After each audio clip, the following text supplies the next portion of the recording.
देखिए बॉटनी की एक शाखा है पादप आकारिकी।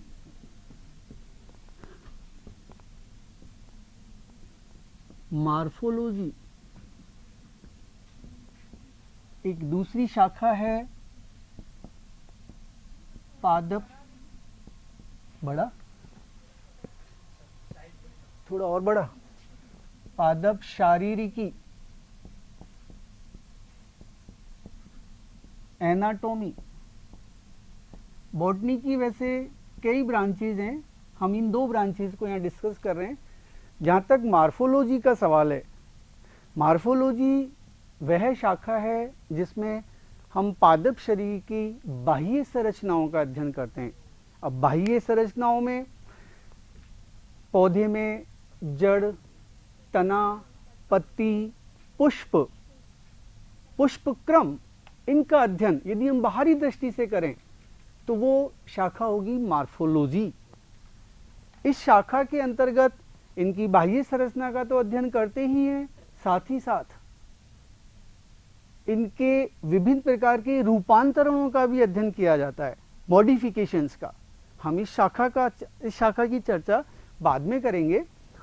एक दूसरी शाखा है शारीरिकी एनाटॉमी।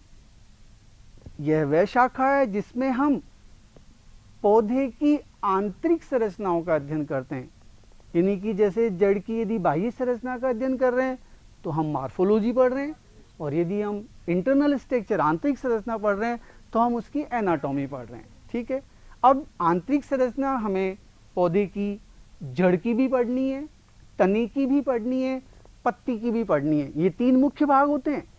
आप कहेंगे शाखा भी होता है, पुष्प भी होता है, बिल्कुल, लेकिन यहाँ एनाटॉमी में हम इन तीन रचनाओं की आंतरिक संरचना को देखेंगे। अब यदि हम आंतरिक संरचना का अध्ययन करने जा रहे हैं तो सबसे पहले हमें पौधे की कोशिका और ऊतकों का ज्ञान होना चाहिए। अब यदि कोशिका की संरचना हम पढ़ने लगेंगे तो फिर हमारा एक अलग ही पार्ट शुरू हो जाएगा, साइटोलॉजी या कोशिका विज्ञान। और यदि हम ऊतकों का अध्ययन शुरू करेंगे तो वो हिस्टोलॉजी या ऊतक विज्ञान शुरू हो जाएगा। लेकिन मैं पहले ये वाला पार्ट शुरू कराऊंगा, एनाटॉमी। यदि हम इस एनाटॉमी को शुरू करने जा रहे हैं तो ये बहुत जरूरी है कि हम पहले पादप ऊतकों की संरचना का अध्ययन करें। आपको ध्यान होना चाहिए 11th क्लास में पादप ऊतक और जंतु ऊतक दोनों ही पार्ट आपके थे। जंतु ऊतकों में जंतु के शरीर के अंदर मिलने वाले 4 प्रकार के ऊतकों को हम चर्चा में लेते हैं, लेकिन यहाँ पादप ऊतकों की हम संरचना को पढ़ेंगे, उनके विभिन्न प्रकार जानेंगे। तो शुरुआत करते हैं हम यहाँ पर एनाटॉमी में। पहले पादप ऊतक। पादप शरीर में अलग अलग प्रकार के ऊतक पाए जाते हैं, उनकी अलग अलग स्थिति है, अलग अलग उनके कार्य हैं, उन सभी को हम यहाँ चर्चा में लेंगे। और जब उनके सारे प्रकार पढ़ लेंगे तब कहीं जाकर हम पत्ती की, जड़ की और तने की आंतरिक संरचना पर पहुंच पाएंगे। तो उनको पढ़ने से पहले हम पादप ऊतक का टॉपिक शुरू करते हैं। तो हमारा टॉपिक है पादप ऊतक। ये शब्द दिख रहे हैं आपको या और इनसे बड़े करूं? पादप ऊतक। देखिए, आप एक इस शब्द से भली भांति परिचित हैं। एक शब्द होता है कोशिका। कोशिका के बाद यदि हम बात करें तो ऊतक, ऊतक के बाद अंग और अंग के बाद तंत्र। ठीक है, कोशिका की बहुत ही साधारण सी परिभाषा है, किसी भी जीव की अति सूक्ष्मतम क्रियात्मक और संरचनात्मक इकाई क्या कहलाती है? कोशिका। चाहे वो पौधा हो या जंतु हो, इवन की एक जीवाणु की कोशिका भी अपने आप में एक कोशिका है। एक बहुत बड़े जीव की अति सूक्ष्म इकाई है तो वो भी कोशिका है। मैं बात यहां कर रहा हूं ऊतक की। तो देखिए, इन कोशिकाओं के समूह को क्या कहते हैं? ऊतक। लेकिन ये परिभाषा पूरी तरह से सही नहीं है।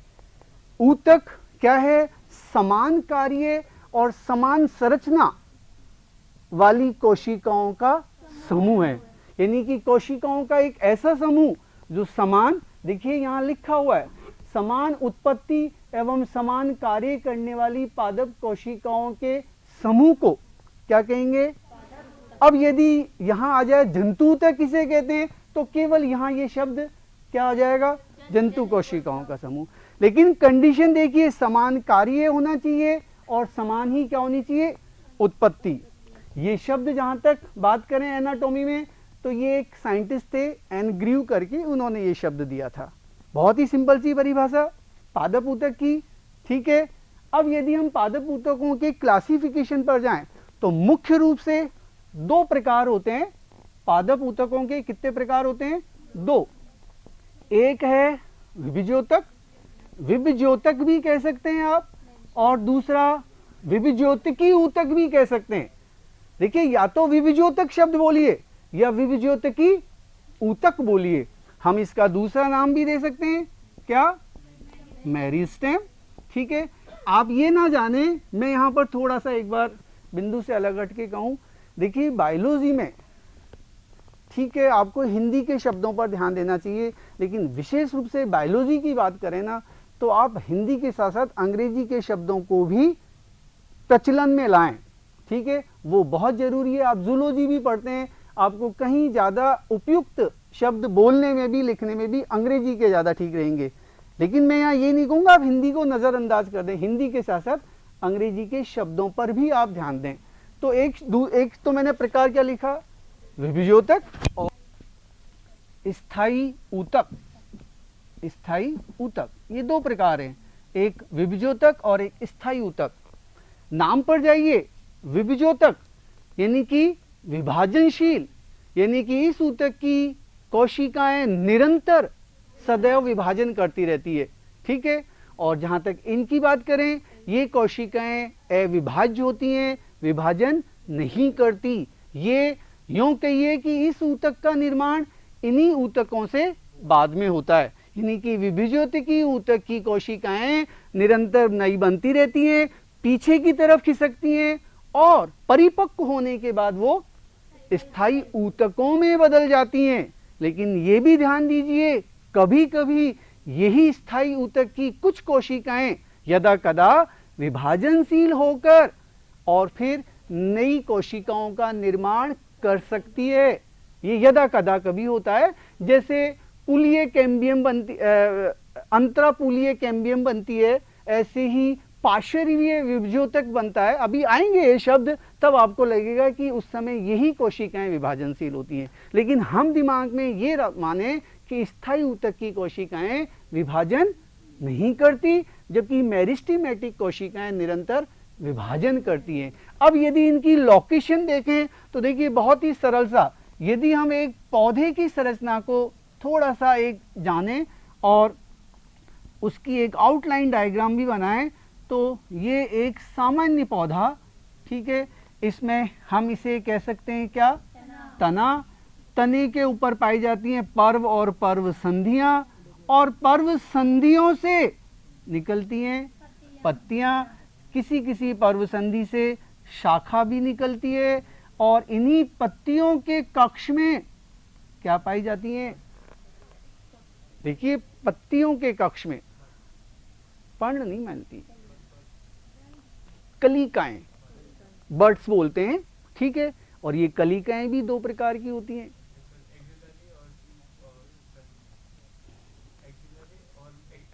एपिकल। इस लड़के ने सही आंसर दिया है। हम इन्हें हिंदी में कहें तो कक्षीय कलिका और शीर्षस्थ कलिका, ठीक है। कक्षीय कलिका और शीर्ष, ये सारे शब्द आएंगे अभी, आपको देखना बहुत इंटरेस्टिंग सी लगेगी मार्फोलॉजी भी। मैं अभी थोड़ा यहीं पर बात और एक बार क्लियर कर दूं, ये पत्ती के कक्ष में जो कलिका है, ठीक है, ये कक्षस्थ कलिका है क्योंकि पत्ती के कक्ष में है। और यदि ये कलिका कहाँ होती, तब हम इसे शीर्षस्थ कलिका कहते, ठीक है। बात यहां पर वापस आऊं, यदि ये कलिका, इस कलिका के भी 2 विकल्प हैं, 2 भविष्य हैं। ये कलिका यदि आगे चलकर शाखा बनाती है, तब हम इसे कहेंगे काइकलिका। क्या कहेंगे? काइकलिका, ठीक है। शाखा यदि बनाती है तो इससे शाखा बनेगी, या फिर इससे पुष्प भी बन सकता है, और जब पुष्प बनेगा तब हम इसे कहेंगे पुष्प कलिका, ठीक है। तो दोनों विकल्प हैं इसके पास, ठीक है। एनीवे तना, पर्व संधियां, ये शीर्षस्थलिका, ये जड़ जिसे हम मूल कहते हैं। हम वहां बात कर रहे थे कि इनकी लोकेशन क्या है। तो देखिए विभज्योतिकी ऊतक तने के शीर्ष भाग पर पाया जाता है या फिर जड़ के शीर्ष भाग पर मिलता है। पहली चीज तो क्योंकि विभाजनशील है ये, और यही एक ऐसा भाग है पौधे का जो निरंतर विभाजन करके वृद्धि करता है। ध्यान दीजिए विभज्योतिकी ऊतक 100% जड़ और तने के शीर्ष पर तो मिलेंगे ही, इसके अलावा कल्पना कीजिए और कहां हो सकते हैं, पत्तियों के शीर्ष भाग पर भी होंगे। और सोचिए, नहीं, और देखिए यहां हो सकते हैं। जैसे कल्पना कीजिए ये तना जब छोटा था, जब ये पर्व संधियां पास पास थी, तना 15 दिन बाद, 1 महीने बाद लंबाई में बढ़ गया, तो इनके बीच में स्थान भी तो बढ़ गया। तो इससे क्या तात्पर्य निकल रहा है कि कहीं ना कहीं इन पर्व संधियों के ऊपर या नीचे भी विभज्योतिकी ऊतक है, तभी तो वहां पर विभाजन हुआ और इनकी लंबाई में वृद्धि हुई। ठीक है, सीधा सीधा सा अर्थ क्या निकला कि विभज्योतिकी ऊतक पौधे की प्राथमिक लंबाई में सहायक है। मैंने एक शब्द बोला क्या, प्राइमरी ग्रोथ, प्राथमिक लंबाई, प्राइमरी वृद्धि, प्राथमिक वृद्धि या प्राइमरी ग्रोथ। तो पौधे में 2 प्रकार की वृद्धि होती है, हम आगे डिस्कस करेंगे, लेकिन यहां स्पष्ट कर दूं कि विभज्योतिकी ऊतक प्राथमिक वृद्धि में मुख्य रूप से सहायक है। ठीक है, हम दूसरी बात करें स्थायी ऊतक की, तो पौधे के जो पुराने भाग हैं, जैसे ये मान लो बिल्कुल नया शीर्ष भाग है, इसके नीचे वाला जो भी भाग है, यहां पर कौन से ऊतक होंगे, स्थायी ऊतक। ठीक है, एक पौधे का चाहे वो हम प्ररो का शीर्ष भाग लें या मूल का शीर्ष भाग लें, उसमें 3 क्षेत्र स्पष्ट नजर आते हैं। कितने क्षेत्र, 3 क्षेत्र। ठीक है, एक होता है कहना चाहिए विभाजनशील, जिसमें कोशिकाएं निर्मित होती हैं, कोशिका निर्माण प्रावस्था। एक क्षेत्र होता है जिसमें कोशिकाएं आकार में बड़ी होती हैं, दीर्घीकरण क्षेत्र। और तीसरा होता है परिपक्वन क्षेत्र। परिपक्वन क्षेत्र में कोशिकाएं जब पहुंच जाती हैं तो वो अपना एक परमानेंट स्थायी आकार, आकृति ले लेती हैं और किस में बदल जाती हैं, स्थायी ऊतक में। ठीक है, और वो फिर अपनी जगह एक निश्चित कर लेती हैं। उनके बाद उसमें कोई विभाजन नहीं होता, केवल शरीर का निर्माण करने में और आकार को बढ़ाने में वो सहायता करती हैं।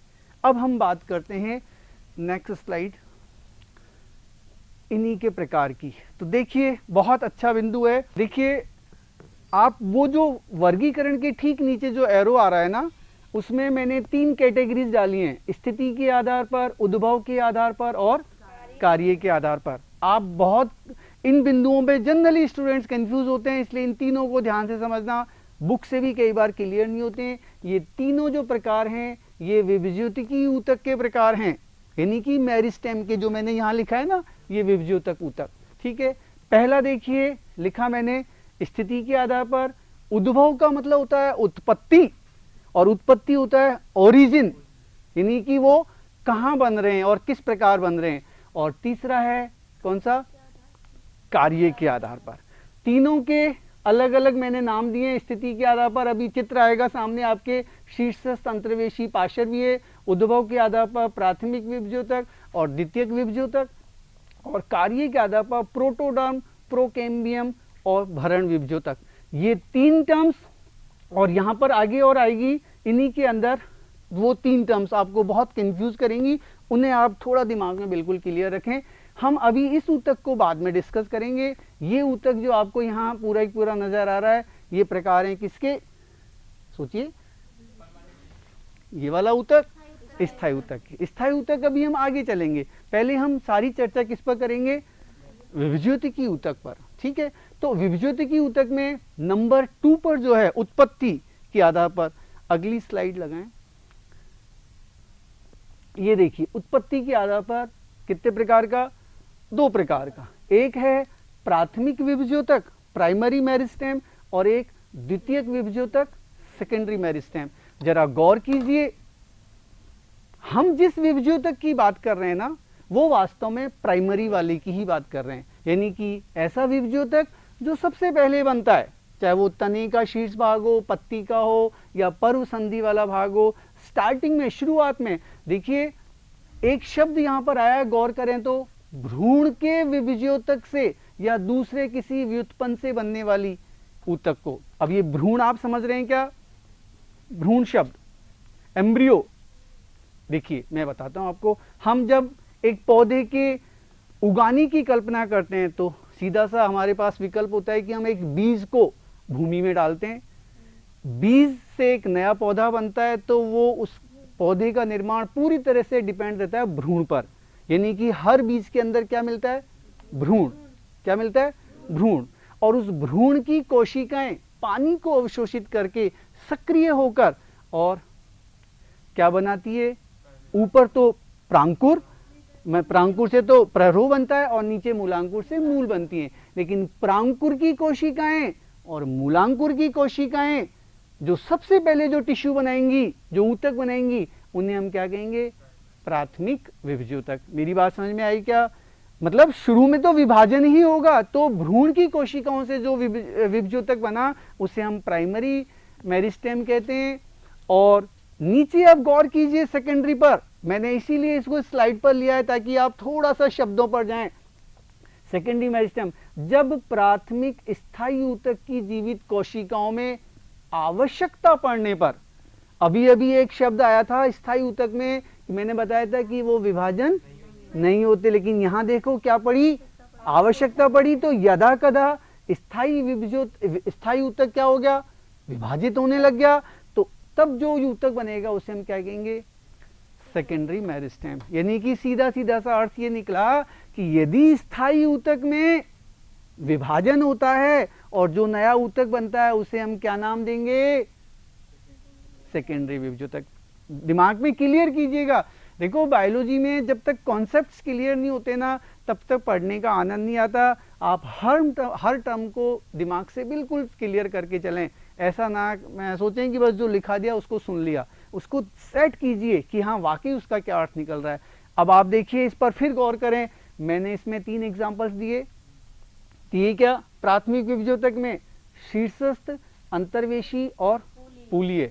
अभी ये दोनों टर्म्स तो आपको बिल्कुल क्लियर हो जाएंगी क्योंकि डायग्राम आ रहा है नेक्स्ट स्लाइड पे, लेकिन ये शब्द आपको शायद कंफ्यूज कर रहा है, पूलीय और साथ में कैम्बियम। ठीक है, ये थोड़ा आगे जाके क्लियर होगा, लेकिन मैं आपको बता दूं कैम्बियम शब्द को हम हिंदी में कहते हैं क्या? एधा। याद आ रहा है क्या? कहां होती है कैम्बियम? बताइए। बिल्कुल ठीक कहा, संवहन पूल। संवहन पूल वो रचनाएं हैं जो जाइलम और फ्लोएम के आपस में जुड़ने से बनती है।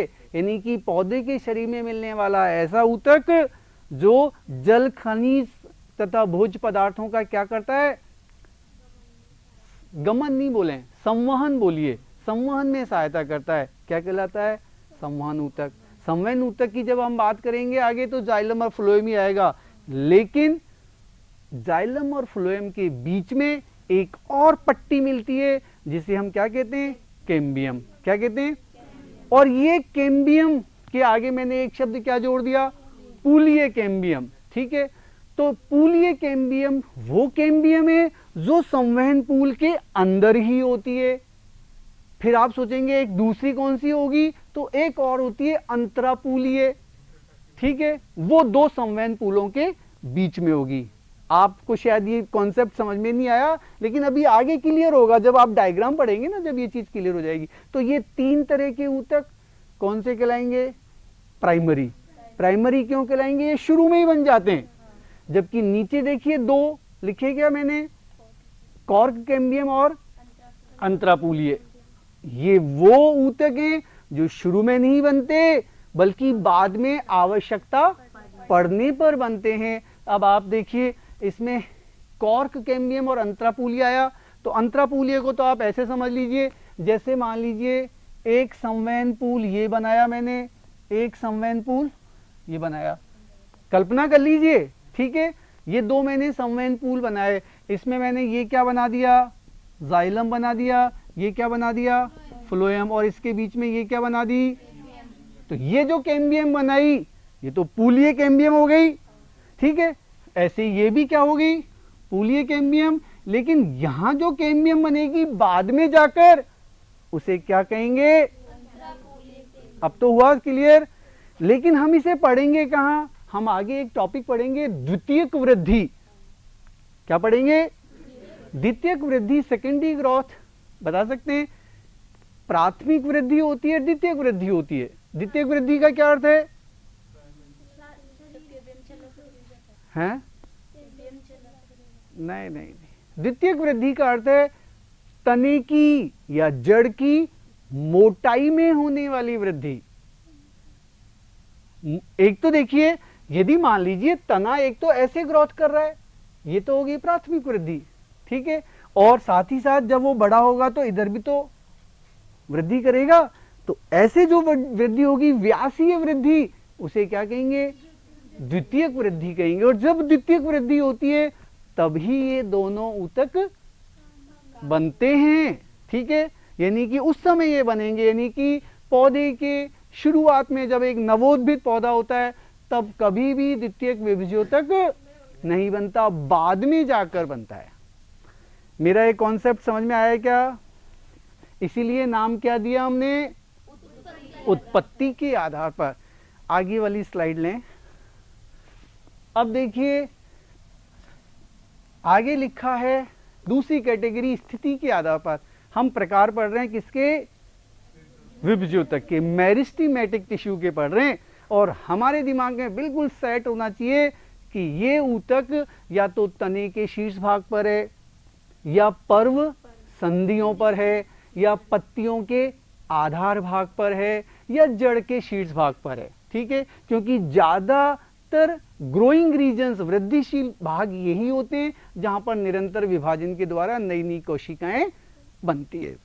हमने स्थिति ले ली, उससे पहले हमने क्या लिया था, उद्भव। उद्भव को हम ओरिजिन कहें, उत्पत्ति कहें। स्थिति देखिए, तीन मैंने पार्ट लिखे, शीर्ष, अंतर्वेशी और पार्श्वीय, ठीक है, एपिकल, इंटरकैलरी और मेरिस्टेम मेरिस्टेम और लेटरल टिश्यू। आप देखिए इसका चित्र हो सकता है आपको यहाँ थोड़ा स्पष्ट ना हो, तो मैं यहाँ पर थोड़ा सा आप देखिए ड्रा कर रहा हूँ, और आप उसको यदि चाहें तो अपनी कॉपी में बेशक ड्रा कर सकते हैं।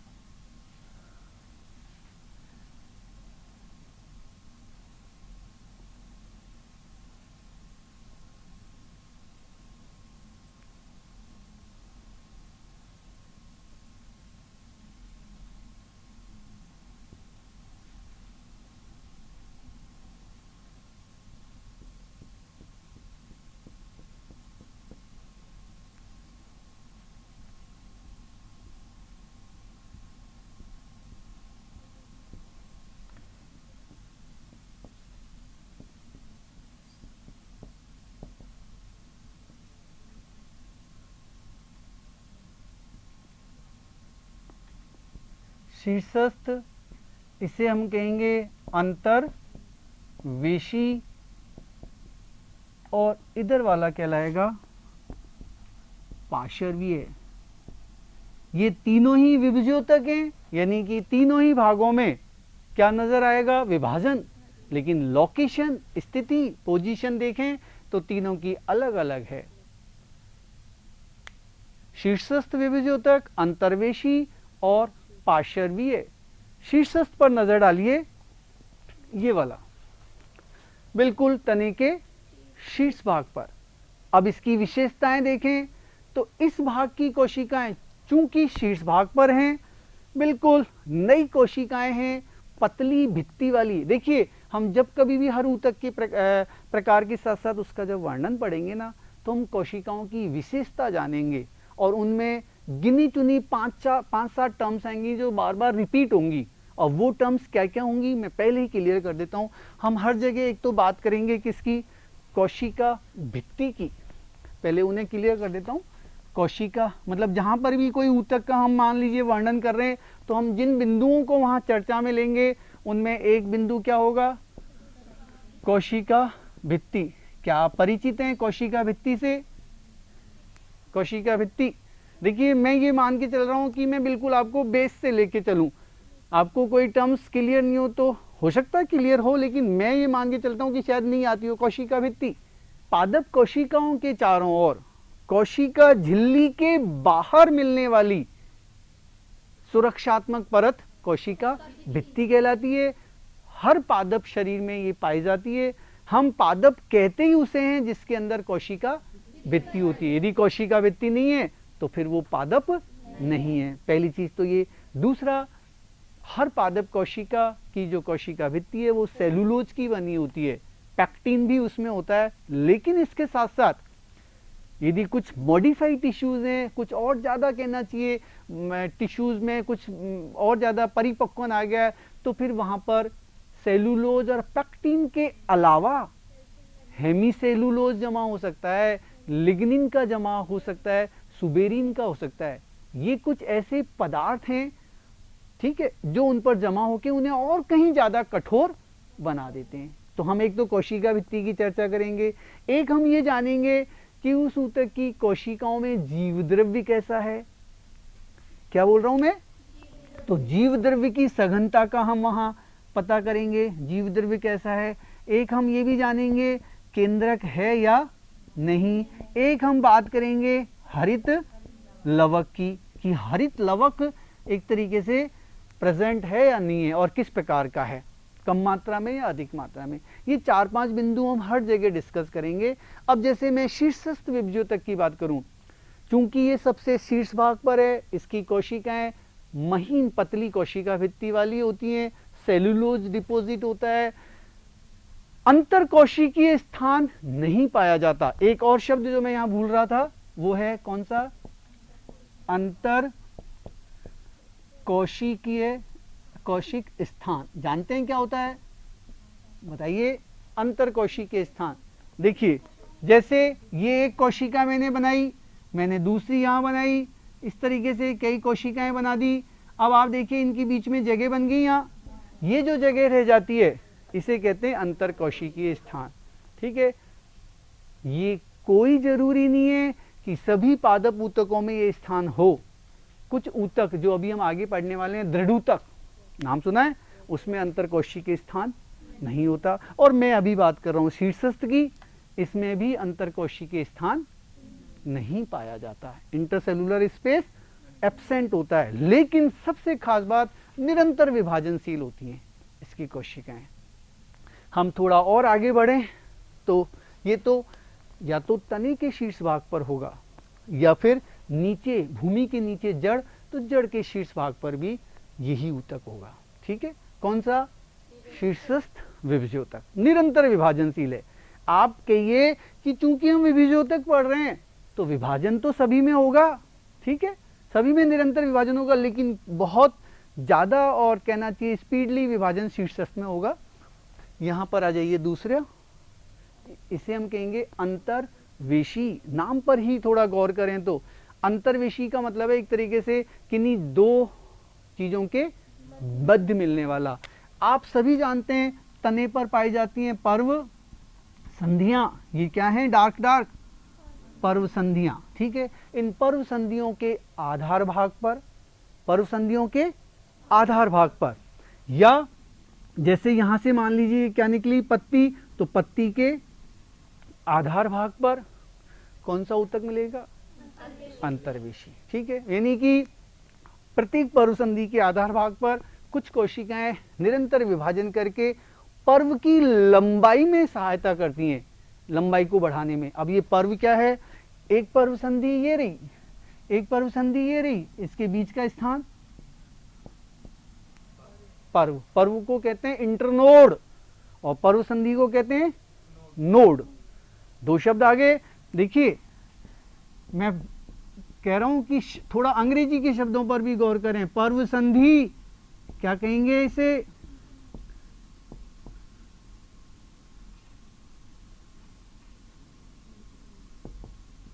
नोड कहते हैं। पर्व संधि को नोड कहते हैं, पर्व संधि को नोड कहते हैं और पर्व को इंटरनोड कहते हैं। ठीक है, यानी कि दो पर्व संधियों के बीच का स्थान पर्व कहलाता है। पर्व में अंतर्वेशी विभज्योतक नहीं होता, पर्व संधि के आधार भाग पर होता है, पर्व संधि के आधार भाग पर।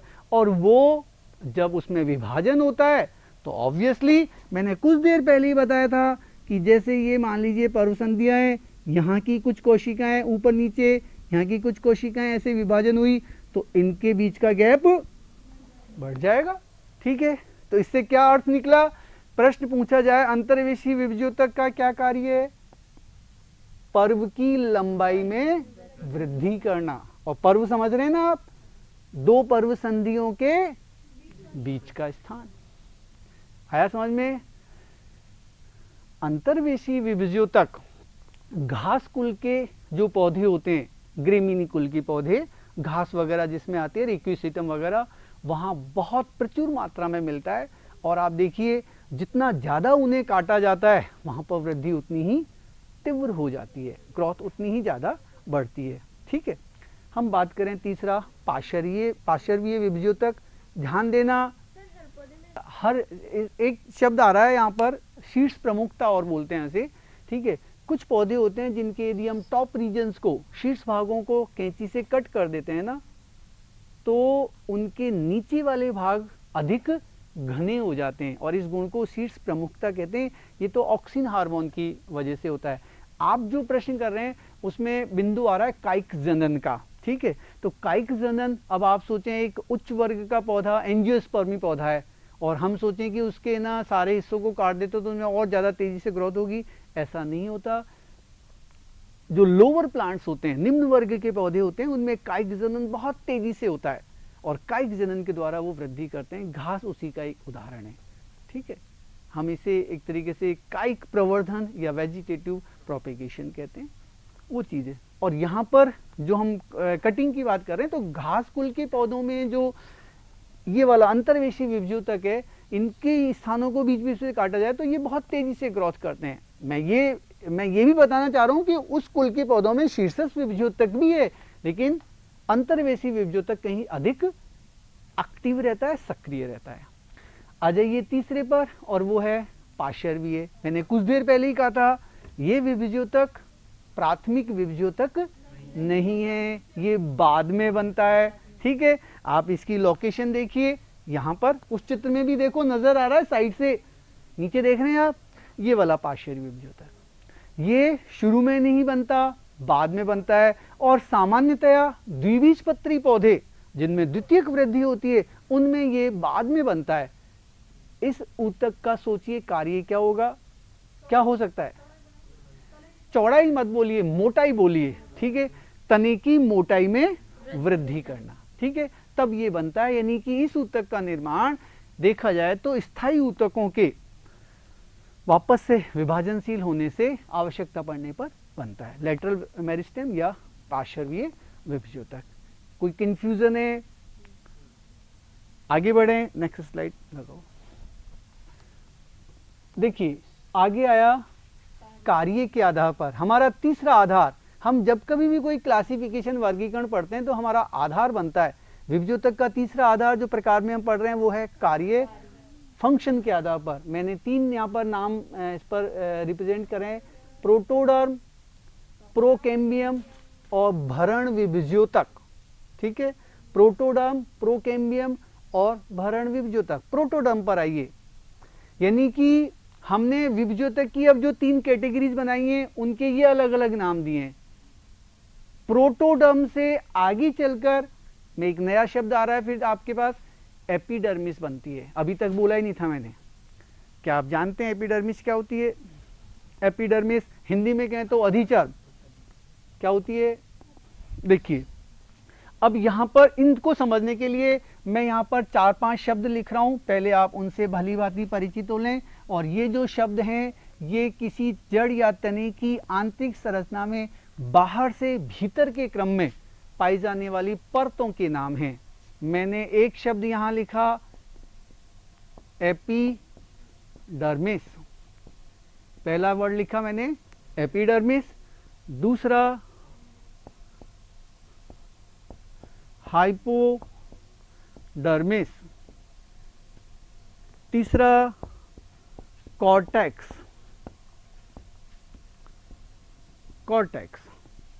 चौथा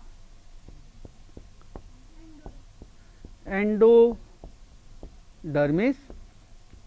एंडोडर्मिस। पांचवा पेरीसाइकल। छठे नंबर पर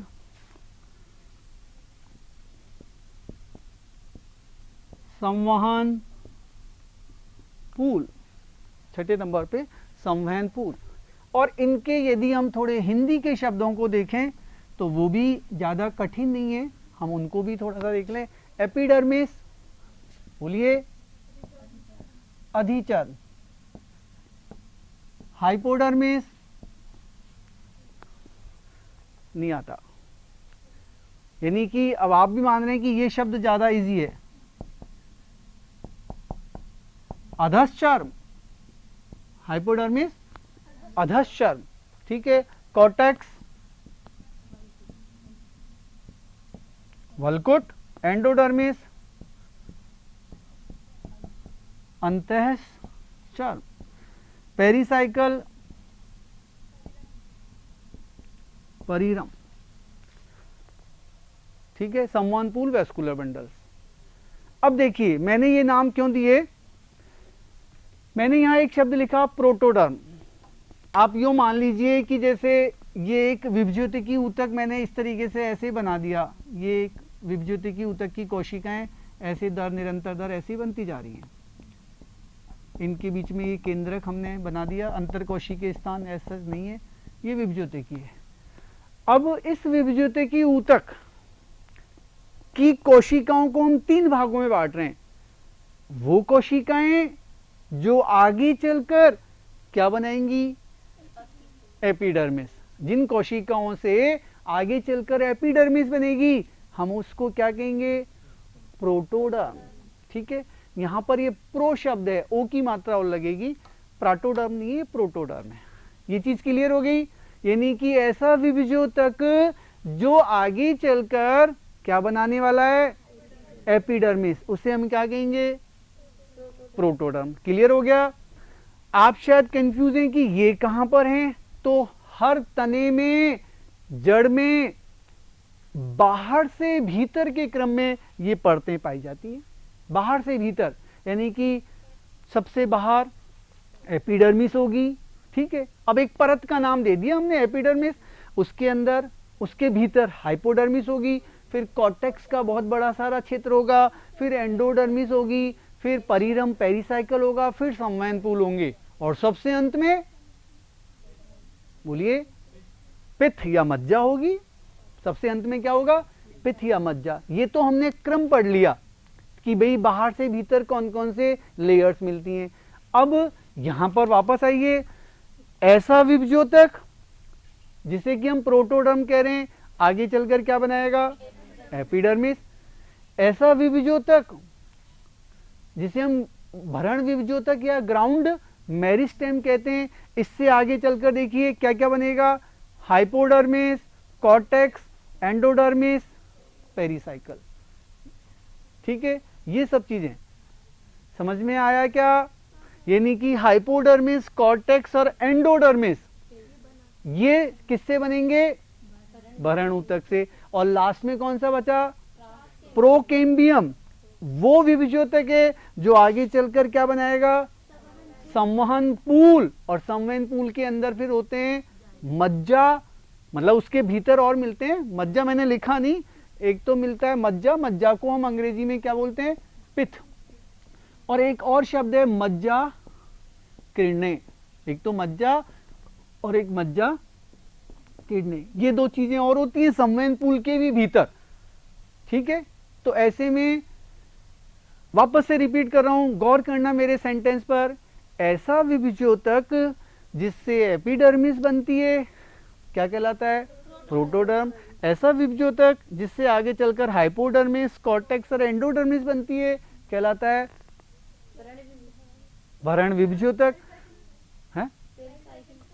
हाँ, इसमें पेरीसाइकिल भी आएगा। और ऐसा विभज्योतक जो आगे चलकर संवहन पूल, मज्जा और मज्जा रश्मियां बनाता है क्या कहलाएगा, प्रोकेम्बियम। क्या कहलाएगा, प्रोकेम्बियम। तो केम्बियम का प्राथमिक रूप क्या कहलाता है? प्रोकेम्बियम। हम प्रोकेम्बियम को हिंदी में प्राक एधा भी कह सकते हैं। तो ये तीसरा आधार ले लिया क्या विभज्योतक का? ठीक है। अब एक और टॉपिक आ रहा है आगे, फिर मैं एक पूरा ब्रीफ में आपको एक चार्ट के रूप में ब्रीफ करूंगा, और वो है शूट अपेक्स। नेक्स्ट स्लाइड लगा दो। प्ररो, शीर्ष, शूट अपेक्स। यहां पर भी एक थ्योरी हम पढ़ेंगे।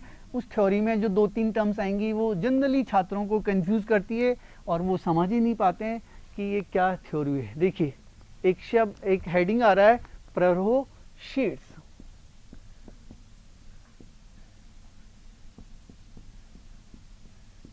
प्ररो का मतलब जान रहे हैं?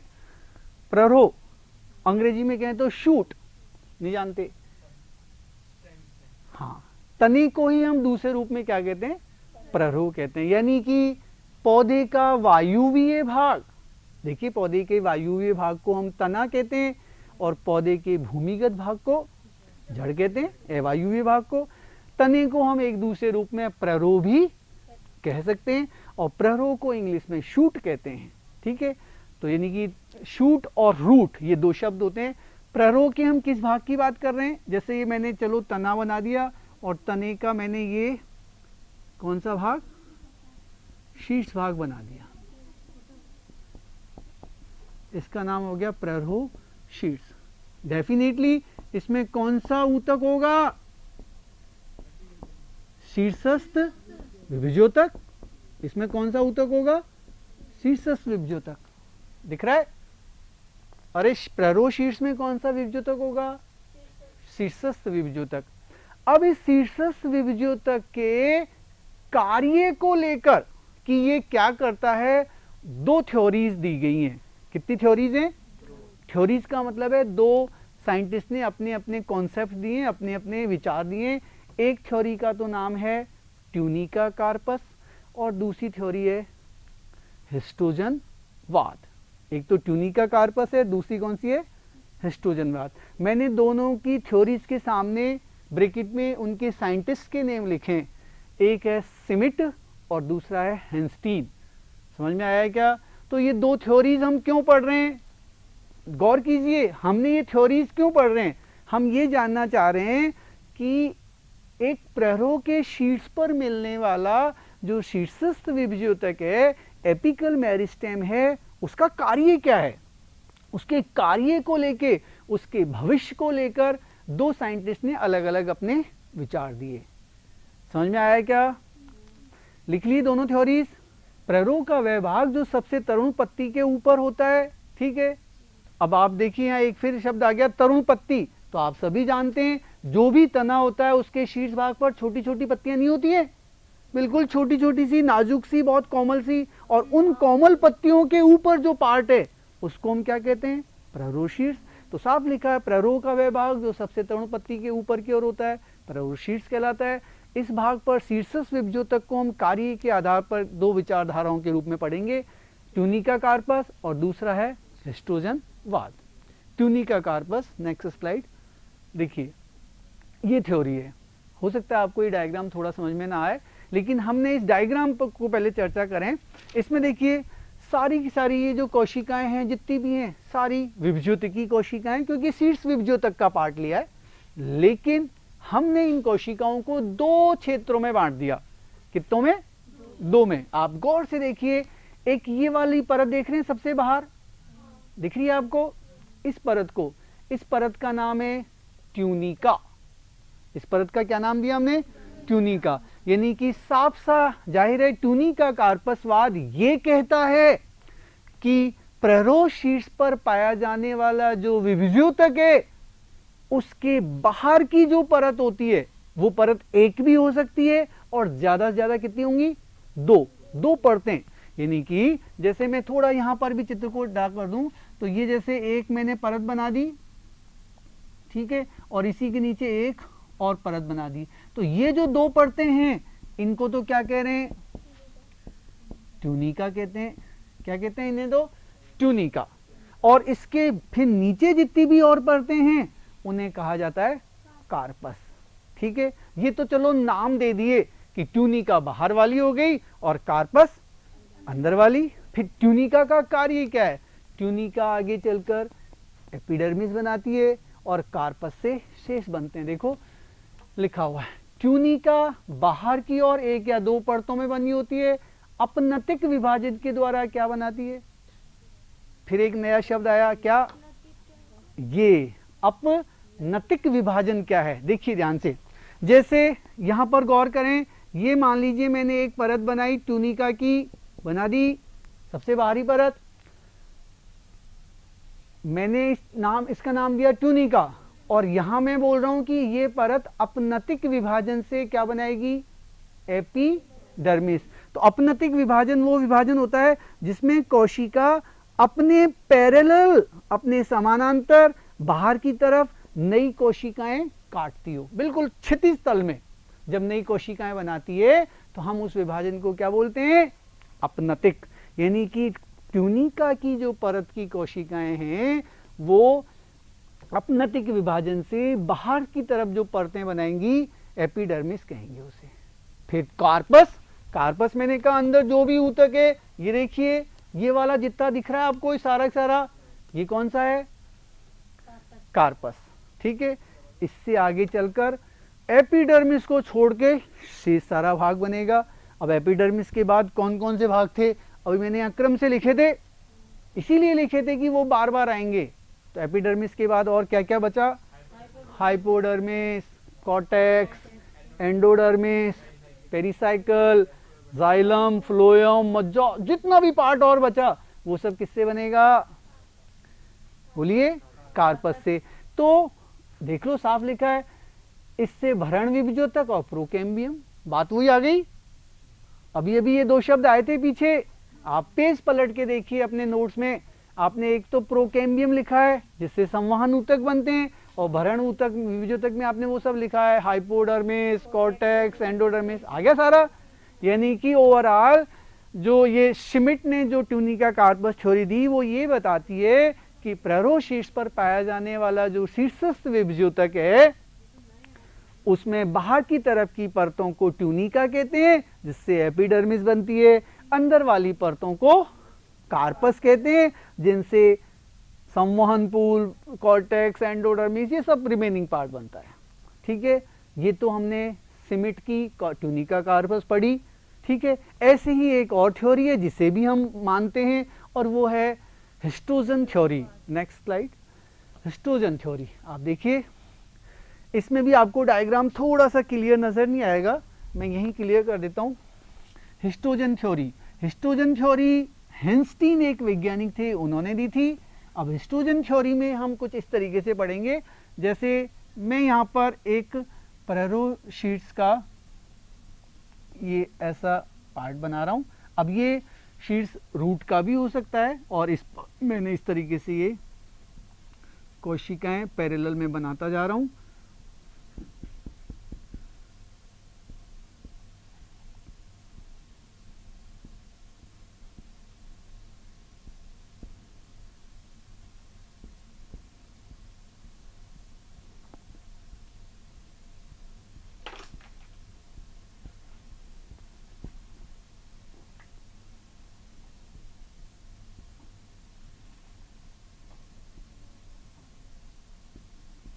ये सारी कोशिकाएं बाहर से भीतर के क्रम में इस तरीके से ऐसे अरेंज्ड हैं और इन्हीं परतों को हम अब अलग अलग नाम देकर इस हिस्टोजन थ्योरी को जानेंगे। ये देखिए, ये मैंने प्ररोह शीट्स ने लेकर मूल का शीट्स ले लिया, बात तो वही है। ऐसा नहीं मत मान के चलिए कि तने पर ही ये रूल अप्लाई होगा, ये जड़ के शीट्स पर भी होगा क्योंकि विभजोतक को वहां पर भी है। हम तो शीर्षस्थ विभजोतक को कार्य के आधार पर देख रहे हैं कि दो थ्योरीज क्या थी। आप देखिए हिस्टोजन थ्योरी क्या कहती है, वो ये कहती है कि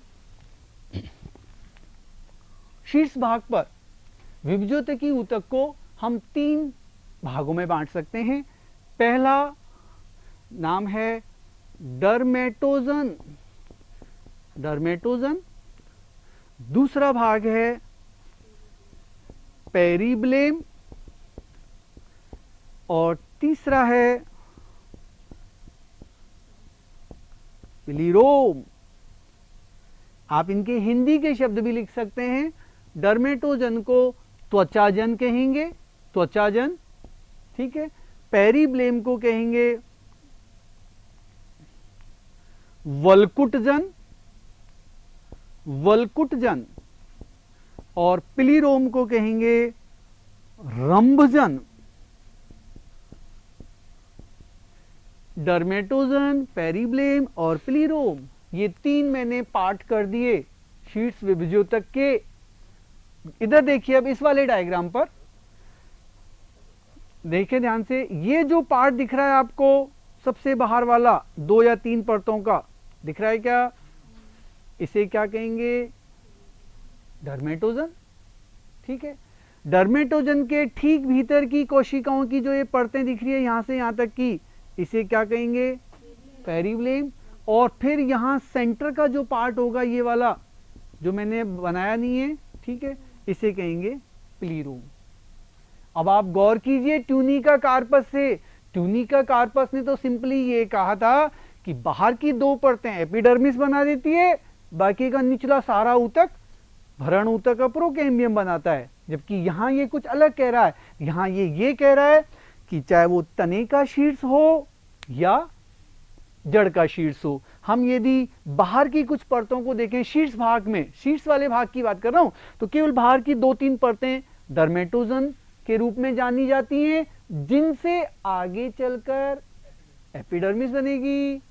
आगे चलकर क्या बनेगी, फिर उस डर्मेटोजन के भीतर की 5-7 परतें पेरीब्लेम कहलाती हैं, जिनसे आगे चलकर भरण ऊतक या कॉर्टेक्स बनेगा।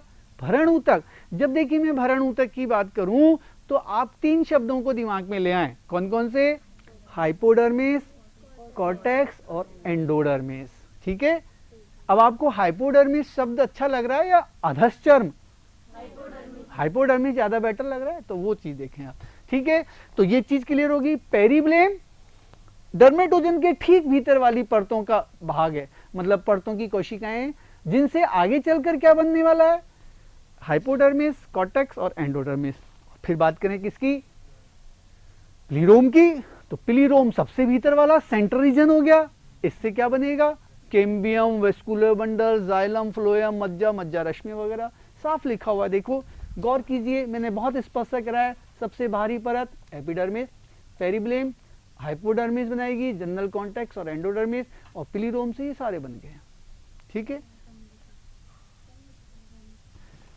रंभजन हिंदी के शब्द हैं ये, त्वचाजन, वल्कुटजन और रंभजन, ठीक है। अब मैं एक शब्द आपसे एक प्रश्न करता हूं, मैंने एक जगह शब्द लिखा रंभ और एक जगह लिखा परिरंभ। एक मिनट, रंभ और परिरंभ, रंभ को इंग्लिश में कहते हैं स्टील और परिरंभ को कहते हैं पेरीसाइकल। वैसे ये क्लियर मैं आगे करने वाला था, लेकिन चलो यही क्लियर कर देता हूं, रंभ और परिरंभ क्या है। बिल्कुल सही आंसर दिया इसने। इधर देखिए आप जरा एक काल्पनिक चित्र बनाते हैं हम तने या जड़ की आंतरिक संरचना का। ये हमने, ये सबसे आउटर लाइन हमने बना दी एपिडर्मिस की, समझ में आ रहा है। ये चलो हम कल्पना कर लेते हैं, हमने बना दिया क्या, कॉर्टेक्स, ठीक है। कॉर्टेक्स का ये हमने एंडोडर्मिस बना दी, कॉर्टेक्स ये वाला हिस्सा हो जाएगा, ये एंडोडर्मिस। इस एंडोडर्मिस के अंदर ये जो मैं परत बना रहा हूं कोशिकाओं की, सोचिए ये कौन सी होगी, पेरीसाइकल। अब इस पेरीसाइकल के भीतर, सॉरी एक मिनट, ये हो गई कौन सी, एंडोडर्मिस। इस परत को कह रहे हैं एंडोडर्मिस और इसे क्या कह रहे हैं, पेरीसाइकल या परिरंभ। गौर कीजिएगा, रंभ और परिरंभ में अंतर बता रहा हूं। एंडोडर्मिस के भीतर जो कुछ भी ऊतक है उन सबको मिलाकर क्या कहते हैं, एंडोडर्मिस के भीतर। अब एंडोडर्मिस यदि इसे कह रहे हैं तो एंडोडर्मिस के भीतर देखो क्या क्या है, परिरंभ, फिर जाइलम, फ्लोएम, मज्जा, मज्जा रश्मियां, ये सब मिलाकर क्या कह दिया हमने इनको, रंभ, ठीक है। फिर परिरंभ क्या हुआ, एंडोडर्मिस के ठीक नीचे वाली परत को हम क्या कहते हैं, परिरंभ या पेरीसाइकल। तो सीधा सा अर्थ हो गया, रंभ के चारों तरफ वाला आवरण क्या कहलाता है, रंभ कहलाता है, पेरिसाइकिल कहलाता है। तो यहाँ पर वो स्पष्ट है कि एक प्लीरोम से संवहन ऊतक बनते हैं, परिरंभ बनता है, मज्जा बनती है, मज्जा रश्मियां बनती हैं। आपको अभी क्या है कि एक आपके दिमाग में पिक्चर अभी नहीं बन रही है। यदि आपने 11th में ये एनाटॉमी ढंग से पढ़ी हो तो शायद बन रही होगी, क्योंकि जब तक हमारे दिमाग में वो जड़ और तनी की आंतरिक संरचना का चित्र सेट नहीं होगा ना, हमको इनकी लोकेशन समझ में नहीं आने वाली, और वो अभी हमारी अगली से अगली क्लास में हम समझ पाएंगे। एनीवे, आगे वाली स्लाइड लें। है? क्या उतारना था? चलो उतार लीजिए। ये बहुत अच्छी टर्म्स हैं, और जो मेन कंफ्यूजन ना वो इन्हीं तीनों टर्म्स पे होता है, समझ में ही नहीं आ पाती है। डर्मेटोजन क्या है, पेरीब्लेम क्या है, प्लीरोम क्या है, और यदि ये टर्म्स क्लियर होती हैं तो फिर इनसे आगे चलकर क्या बनने वाला है ये समझ में नहीं आ पाता। हो गया, छोड़ दें, बस 1-2-3 मिनट और। एक बार इसको ले लीजिए फटाफट से, यदि आप लिख रहे हैं तो। आप देखिए इसमें भी मेन चीजें लिख लें। आप गौर से देखिए इस चित्र को, ये मैंने वही हिस्टोजन थ्योरी को चित्र के रूप में लिया है। यहाँ एक शब्द आया है, देखो डर्मेटोजन लिखा हुआ है, थोड़ा छोटा है, दिख नहीं रहा होगा, केवल बाहरी परत से और यहाँ तक की 5-7 परतों को क्या कहा हमने, पेरीब्लेम। और फिर सबसे सेंटर में कौन सा, इससे साफ जाहिर है चाहे वो तने का शीर्ष हो या जड़ का शीर्ष हो, सेंटर में शीर्ष विभज्योतक के सेंटर में जो पार्ट होगा उसे क्या कहेंगे हम, और सेंटर के दोनों साइड्स में जो होगा उसे, और सबसे बाहर होगा वो डर्मेटोजन होगा। क्लियर हो गया? डर्मेटोजन से एपिडर्मिस बनेगी, पेरीब्लेम से भरण ऊतक बनेगा, और प्लीरोम से सबवेस्कुलर बंडल्स बनेंगे। और इसके जस्ट नेक्स्ट जो स्लाइड है, एक बार नेक्स्ट स्लाइड और देखने, ये पूरा एक पूरा सारांश है आज का जो क्लास थी उसका। आप देखिए, बस 2 मिनट और लूंगा। ये मैंने शब्द लिखा प्राक विभज्योतक। प्राक विभज्योतक तो शब्द आया ही नहीं था हमारी पूरी क्लास में, आया था क्या? प्राक विभज्योतक प्रो नहीं आया था कहीं, प्रोकेम्बियम आया था, ठीक है ना। तो वो हिंदी का शब्द, अब देखो प्रोकेम्बियम अलग चीज है और प्राक विभज्योतक अलग चीज है। वापस क्लियर कीजिए शब्दों को।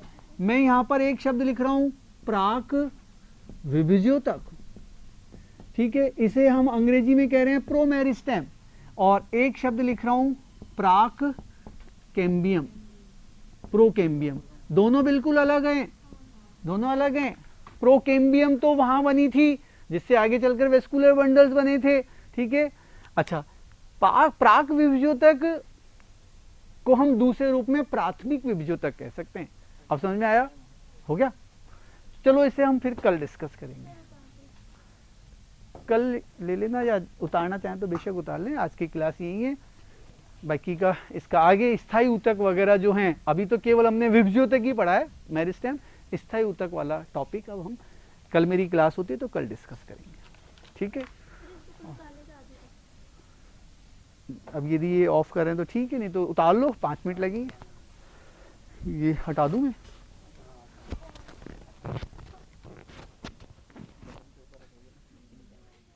तो वो मुझे आइडिया नहीं था, मुझे बता दो यार कैसे लगाते हैं।